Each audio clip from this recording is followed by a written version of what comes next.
Good morning students. We are doing your chapter 3 metals and non-metals. In your previous class we had discussed about your material that are made up of same kind of particles are known as pure substances. A sample of given element is a pure substance. It is because given element is made up of atoms of same kind.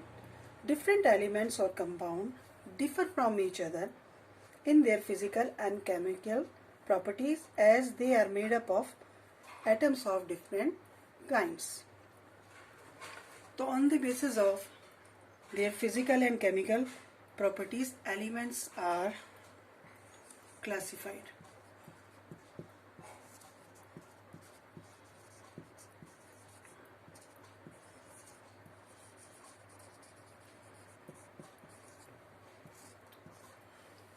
Elements are classified into metals and non-metals.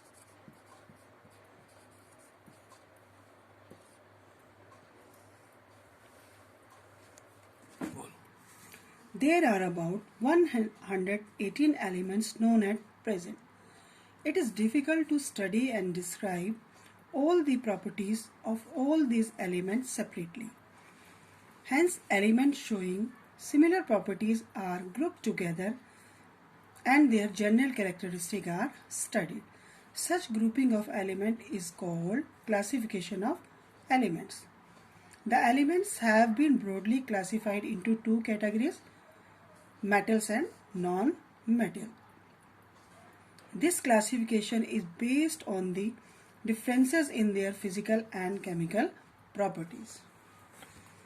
On the basis of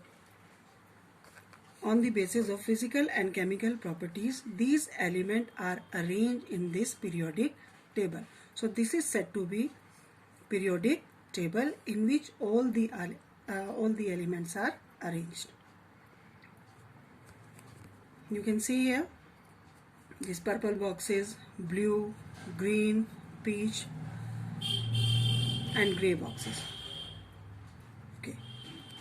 So in this periodic table we are having 17 rows and 18 vertical columns. 1, 2, 3, 4, 5, 6, 7 rows and 1 to 18 vertical columns.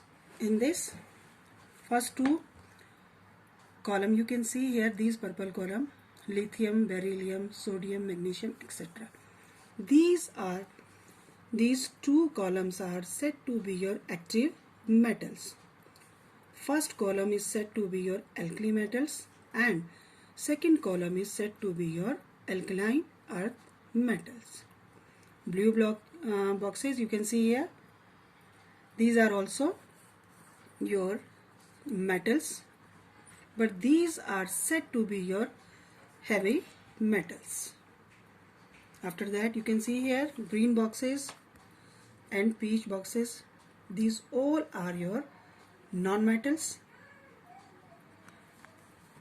but this column is said to be your horizontal non-metals, and the next one and last are said to be your inert gas non-metals.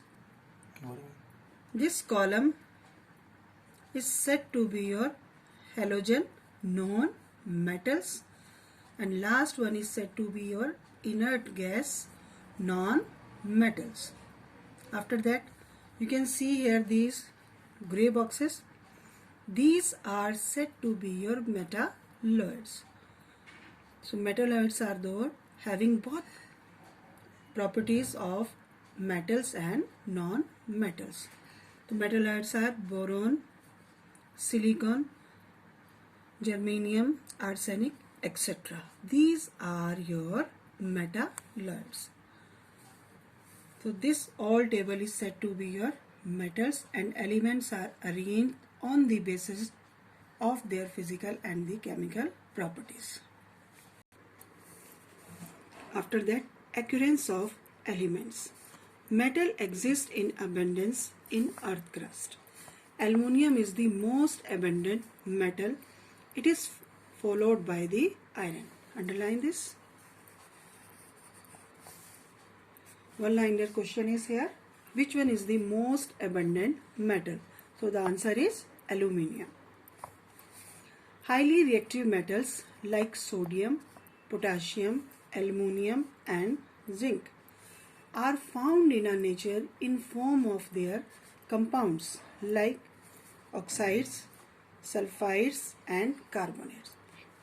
So again you can underline this from your question. Highly reactive metals. You can write down sodium, potassium, aluminium, etc.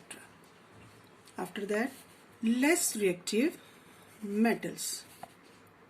Name any 2 or 3 less reactive metals. So you can write down gold, silver and platinum.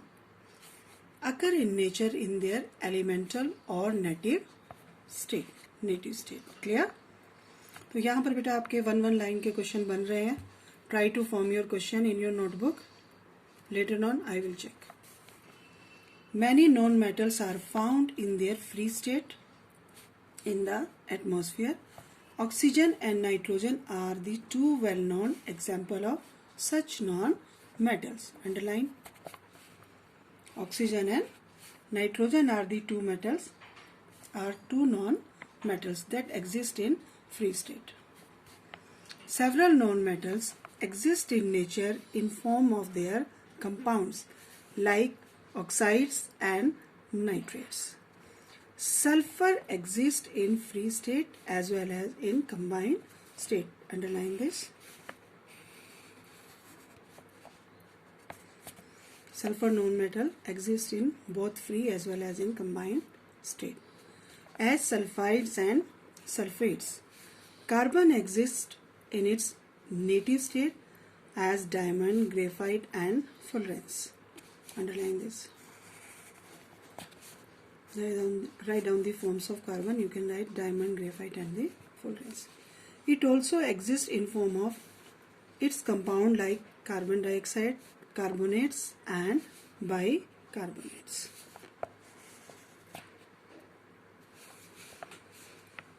After that, we will discuss your minerals and ores. Mineral. A mineral is a naturally occurring inorganic substance found deep under the surface of earth. So this is the definition of mineral. You can underline this.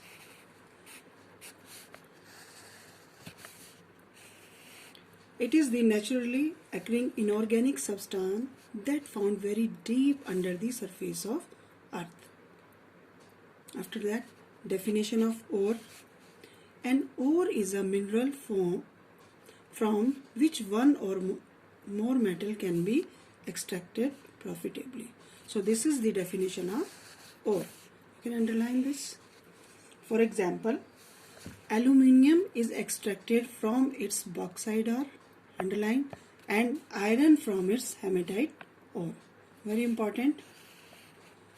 Underline.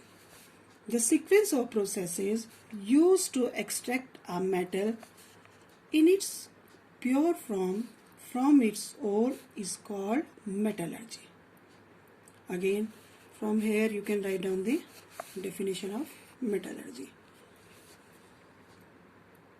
The extraction of metal from its ore generally involves the following steps. So here are the some steps which involves in your metallurgy. These are the steps and very important. First one is concentration of ore. Second one is reduction, and the third one is refining of metal. Let us discuss one by one. First one, concentration of ore. It is the process of removal of impurities from the ore. Means impurities को remove करना is said to be concentration of ore. Second, reduction. The process of treating the metal ore to get the metal in its free state. Okay. Obtain the metal in its free state is said to be your reduction. After that, refining of metal. The metal obtained by reduction is generally impure. Reduction के बाद जो आपको metal मिलेगी that is totally impure. Refining क्या है? Refining is the process of purification of this impure metal. Impure metal को pure metal में purify करने को ही आप क्या बोलोगे? Refining of metal. Clear? So these steps are very important. In this paragraph, you are having question: definition of mineral, definition of ore, definition of metallurgy, and these steps involved during metallurgy. The 5-mark question can be found in your last step. Okay, this is all about today. Thank you and have a nice day.